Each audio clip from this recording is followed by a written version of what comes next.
these actants are able to articulate with each other successfully, the matter of concern could become a matter of fact, a stabilized and defined entity that seems to hold out there as a reality. Now, with these elements, material semiotics diffuses the basic premise of reasonable politics, of a transcendent and already existing factual world, and its ability to adjudicate who and what can participate in political discussions.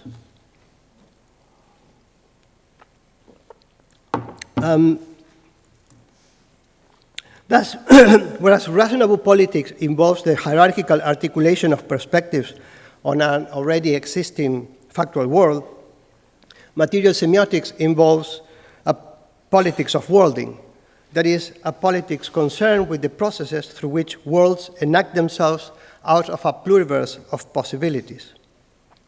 Hence, politics becomes something else altogether. According to Latour, it becomes cosmopolitics, the construction of the cosmos in which we all live, the progressive composition of the common world. Let me stress that the concept of cosmopolitics connects with this idea of the pluriverse, which is a notion of indiscernible multiplicity, a chaosmos, call it Latour, out of which, through cosmopolitics precisely, existence and collectives or worlds are formed and become discernible. So if the starting point for modern reasonable politics is a transcendent reality, the universe, for cosmopolitics, the starting point is the pluriverse. Now, in my book, I argue that the most directly accessible empirical manifestation of the pluriverse is the heterogeneity of places. Not one place is like any other, precisely because each is the emergent result of a specific set of heterogeneous agencies. Thus, different collectives of agencies take and make very different kinds of places, which in aggregate result in the pluriverse. Now, probably you must be already asking what all this have to do with modernization, embeddedness, and the Anthropocene crisis. Well, for one, not taking at face value modern ontological assumptions, the process of modernization looks quite different from what moderns, including late modern sociologists like Giddens, thought of it. And the same happens with the so-called Anthropocene crisis. Let's take a look at this now. Besides being a sociological process analyzed by scholars, modernization also involves a vision of the good life that contains a promise that goes like this. Given that nature or reality is external and transcendent, the attainment of a kind of paradise is possible following two paths. One, by discovering the laws of nature through reason, humans can control these laws for their own benefit. On the other hand, once all humans are educated to recognize the sovereignty of reason as the spokesperson of reality, the disputes generated by the parochialism of their perspective will end and a truly cosmopolitan society will emerge. Now, when Giddens and his friends were discussing late modernity, not only this promise had not been realized, but also the unforeseen side effects of pursuing it were becoming evident in the form of a crisis that a few years later will be called the Anthropocene or the polycrisis. Yet the basic premise about the knowability of a transcendent reality that could be to some extent controlled was not shattered. Rather, the side effects appear as the contingent result of a lack. A lack of what? Well, of better apparatuses to know that reality, and on their basis, reach reasonable agreements on how to control it. Now, fast forward to our times, and this understanding has become the backbone of the most prominent descriptions of the Anthropocene crisis and its possible solutions. I call this prominent description the consensus and the dissensus narrative clusters. There is a third one, the compositionist narrative cluster, that deviates from this mainstream understanding of the crisis, but is a little bit less prominent, more circumscribed to the academic spaces, though there is some spill-off. Now, I speak of clusters because they involve narratives that differ from each other, but share more among themselves than with those of other clusters.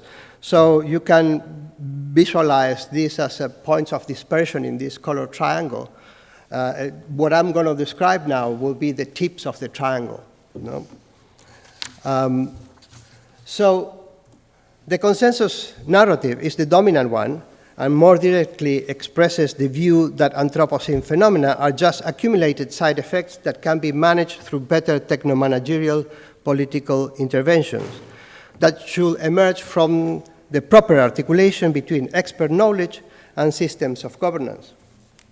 What Maristela Svampa has called consensus of decarbonization, represented by the Green Deals promoted by the US and the European Union, are exemplary of this narrative. The narrative hinges on the assumption that the political community, that's the whole of humanity, can be articulated via the rational consensus enabled by factual knowledge about the world or reality as revealed by the natural and the social sciences. Thus, the Anthropocene requires a reasonable politics in which, under the vigilant eye of the reason police, reasonable claims will be allowed into the political process, while unreasonable ones will be excluded. Re-embedding here in this narrative boils down to punctual fixes to bolster the existing architecture of modernity, of global modernity. The dissensus narrative that I think that is connected to this esemogeization that you were talking about, basically says that rather than addressing the real problem, consensus narratives just seeks to protect the status quo. So the most immediate problem is overcoming the appearance of consensus. So this is the census. Overcoming the appearance of consensus in order that the real problem can be addressed. There is a left-leaning version of this, which says that we should be speaking of capitalocene because it is capitalism, the root of the problem that needs to be addressed. There is also a populist right version of this. In this case, it's not capitalism per se, but a globalist liberal order that the consensus narrative seeks to preserve. The common thread here is that both claim to be addressing the real problem and then attribute various degrees of self-mystification or bad faith to those who do not agree with their definitions of the real problem. To the extent that they mobilize a claim of having access to reality, this cluster also embraces a form of reasonable politics. But it is in these narratives where we may find the most consistent calls for re-embedding that may go from left-leaning degrowth and post-development to philo-fascist bioregionalisms. Now, let's turn to the compositionist narrative cluster that is related to the material semiotics and the cosmopolitics that I introduced early on. There are various strands within this narrative, but I will stick here to Latour's that I think better expresses its central features. So Latour considered that moderns put the cart before the horse, so to speak, assuming that there is an already common world, a transcendent nature or reality. They ignore the substratum of existence, which is the pluriverse, and sought to bring into their supposedly transcendent world all of the humans and non-humans they encounter. They try to modernize them by force if needed be. Now, in order to fully grasp the consequences of modernization conceived in these terms, it is important to emphasize that the assumption of a transcendent nature or reality of a universe is not an abstract idea, but rather the experiential effect of a very concrete way of taking place. As Latour argued, what moderns conceive as a universal can be seen as a railway. a network that is both global because it extends beyond specific places, but also local because the stations, the rails, and so on are at every step of the way grounded in specific places. Like the railway, the universal might go far, but it's not actually everywhere.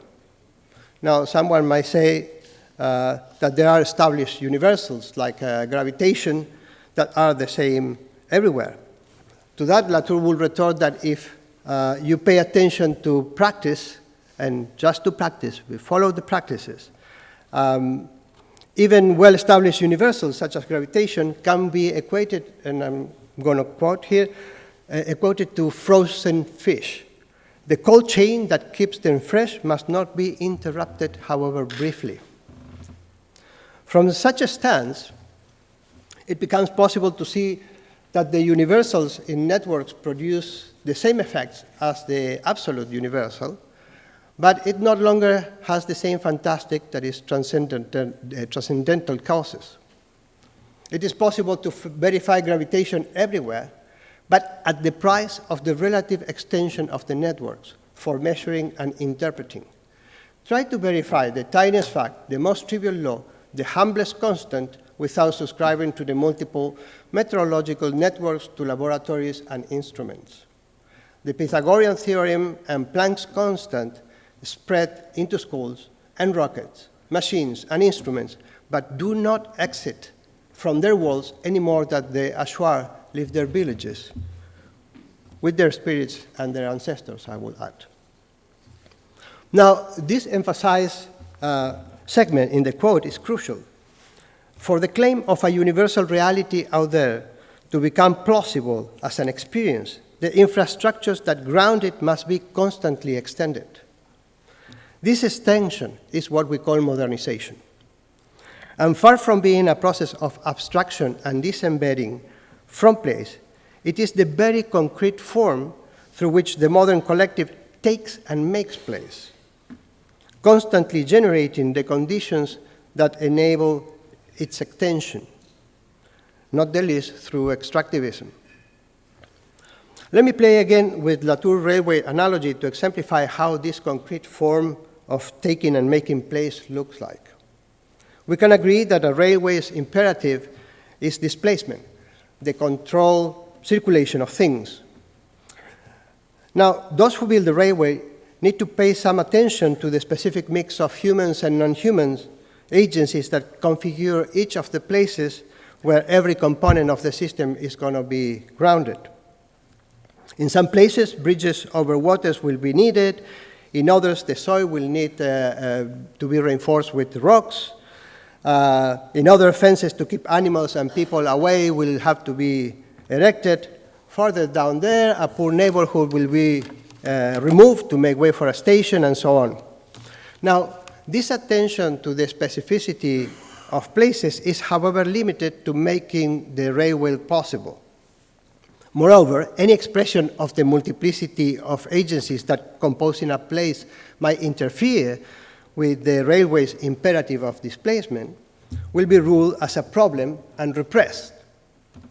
This is precisely what the modern collective does when it extends with the reason police in front, deeming the relations between local agencies that mobilize opposition to its design as a problem because they are based on, for example, irrational beliefs. Considering this, modernity can be seen itself as an infrastructure of displacement, writ large, constantly moving to expand itself once and again, thereby generating the universals that, ranging from gravitation to GDPs and from human rights to climate change, keep propelling its justification. If we look at modernization this way, the Anthropocene appears as the reckless disregard for the pluriverse, which is manifested in the multiplicity of agencies that compose places and their forced cajoling into the modernist matrix. This, to some extent, is the way in which the compositionist narrative cluster sees the Anthropocene crisis. And the proper response to this situation, Latour argued, is the composition of a true common world, that is, a world composed through due process that accepts the pluriverse of human and non-human agencies as their starting point. Put in terms of our example, the railway must be built much more slowly, with much more attention to the specificity of places, more democratically, and must remain open to revisions. Rather than re-embedding, for Latour, this will be coming back down to earth, as suggested by the title of one of his last books. Now, Latour made it explicit that his project was of recalling modernity in the same way that a company recalls a defective product to redesign it and send it back to the users, no? This means that the challenge of cosmopolitics for him and many compositionists is what I call commoning. That is the process that will turn the heterogeneity of the pluriverse into a proper common world, that movement, that constant bringing of multiplicities into realities stabilized and discernible. No? Now, the doing of the common world will be this very same process writ large. Now, I argue that this orientation towards commoning appears limited when thinking about relations to place in the face of the Anthropocene crisis. These limits, however, only become visible in the contrast offered by the cosmopolitics implicit in what I call the life projects of emplaced collectives.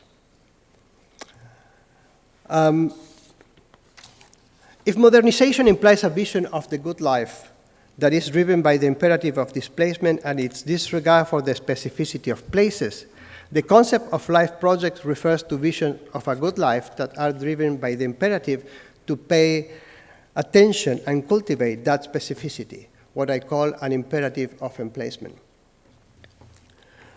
Let me return once more to the railway example to gain a sense of what I'm getting at. Imagine that in building the railway, the need of the humans and non-human locals become an important concern, no? And actions are taken to adapt the infrastructure that is being constructed to somehow serve them too. In such a scenario, the railway's imperative of displacement might be a little bit tempered.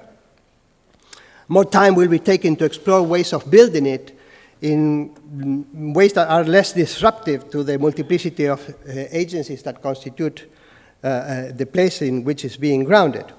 Perhaps this railway starts to look a bit like the common world that Latour envisioned.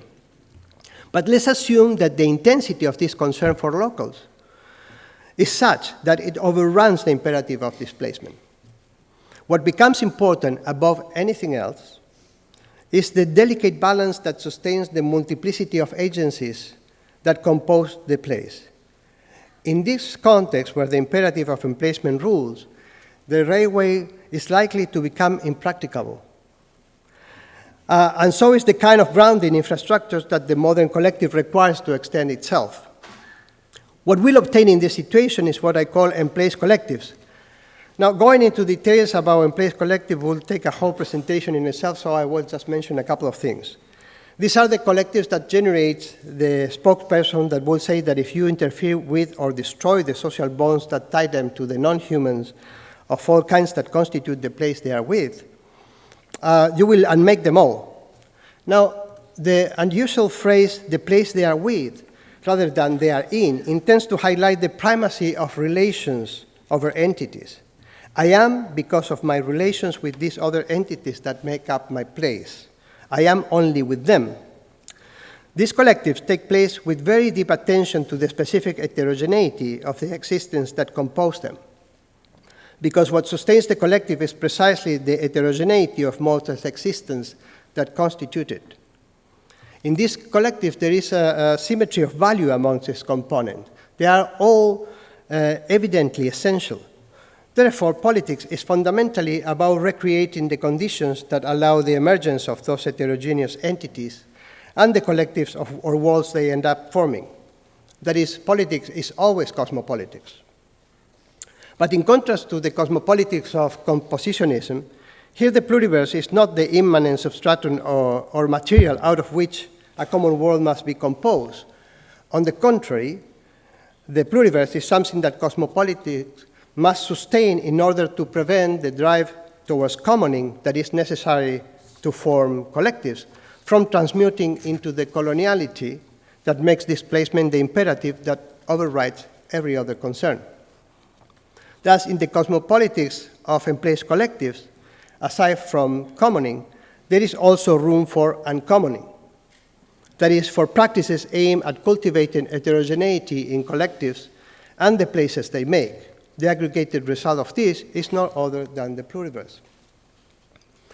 Thus, if we attend to the cosmopolitics of emplaced collectives, rather than with the pluriverse as the substratum from which to build a common world, we end up with something like this.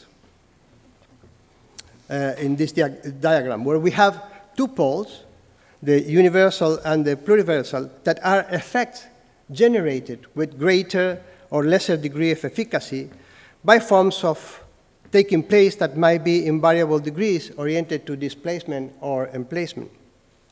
In principle, this leaves room for many possible conjugations in the encounter between these polarities, which are analogous to the yin-yang, where every position, every shade between the poles is permeated in different proportion by each one of the poles, and even each of the poles contains something of their contrary. Now, this is in principle. In practice, something else is happening. Through its extension, the modern collective has ended up enacting the universal quite effectively with the correlate of the attenuation of that which manifests the pluriversal in places. And this imbalance between the poles has become lethal for many collectives that are being extinguished. In this context, the pluriverse becomes an unlikely proposition, something of a chimera with no purchase in our way of feeling, thinking, and acting. And we are left only with the universal. And that is the crisis. Seen under this light, rather than how can we compose a common world through due process, the key challenge becomes how can we uncommon this constantly extending common world into which, with or without due process, many worlds and modes of existence are being boxed in. In other words, the challenge is not finding better ways to keep on building the railway, but finding ways to unmake it so that a concern for the specificity of place regains primacy and can redress the imbalance between the universal and the pluriversal effect. Life projects aim at precisely that by making a call towards emplacement. And in this sense, they resonate with the calls of reembedding, but only to some extent. And so the contrast is what I want to close with in this presentation.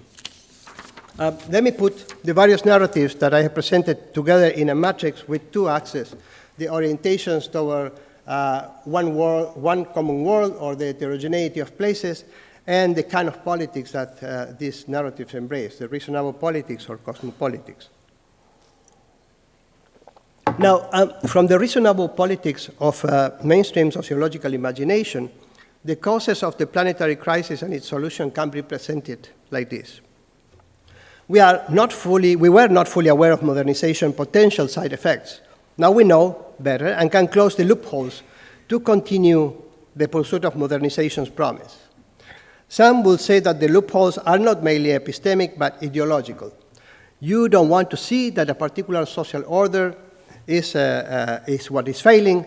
Now, if we address that problem of that particular social order, yes, we can go on pursuing the dream of modernization.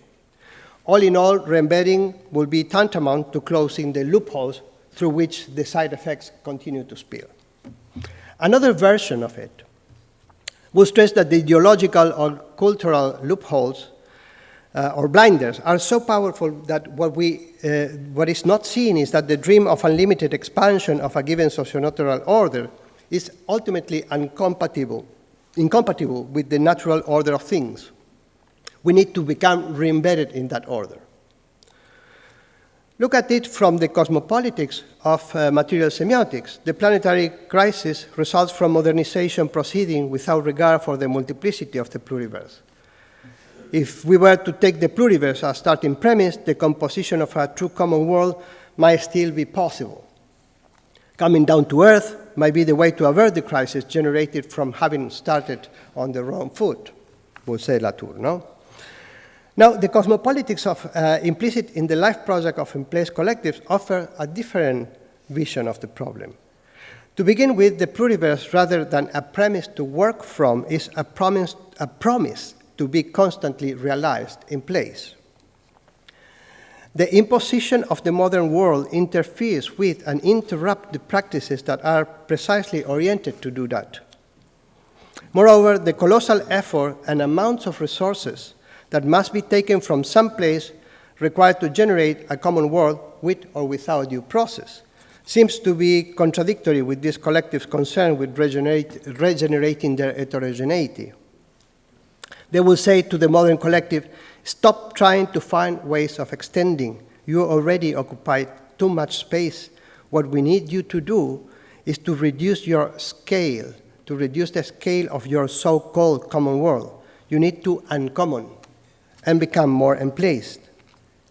This invitation to reduce scales, to uncommon and become more emplaced, is what I take with the concept of life projects. You can see it resonates with those calls to embed ourselves in place. But they are not the same because these calls to re-embed have as a referent a transcendent world, a natural order already out there. A call for emplacement has as referent a pluriverse to be made. This has implications for the kinds of risks we might be willing to undertake in responding to the crisis. Admittedly, emplacement is a very demanding proposition for most of us who live amidst, in the middle of this railway-like modern collective. For these us, the railway dwellers, it is extremely difficult not to fall back into some form of transcendent universal to justify our visions of a re-embedded life. To this us, calls for re-embeddedness will appear more naturally appealing and familiar than a call for emplacement related to the pluriverse. However, the former call, the call for re-embedding, come with some insurmountable impasses. For example, the progressive or left-leaning versions of calls for re-embedding, as those expressed in projects such as food and energy sovereignties, popular economies, feminist economies, transition, the growth, or post-development, while calling for re-embedding in the particularity of places, many of these projects carry with them an inclination to displacement and universalization. This is expressed through an expectation or a demand for guarantees that humanist/liberal informed values such as human rights, pluralism, democracy, equality, and so on, that let's not forget that emerge with modernization, will prevail in processes of re-embedding. Also, I share many of these values. Ultimately, I am also a railway dweller. I must also recognize that a call for re-embedding while preserving some universal values already hints at an impasse.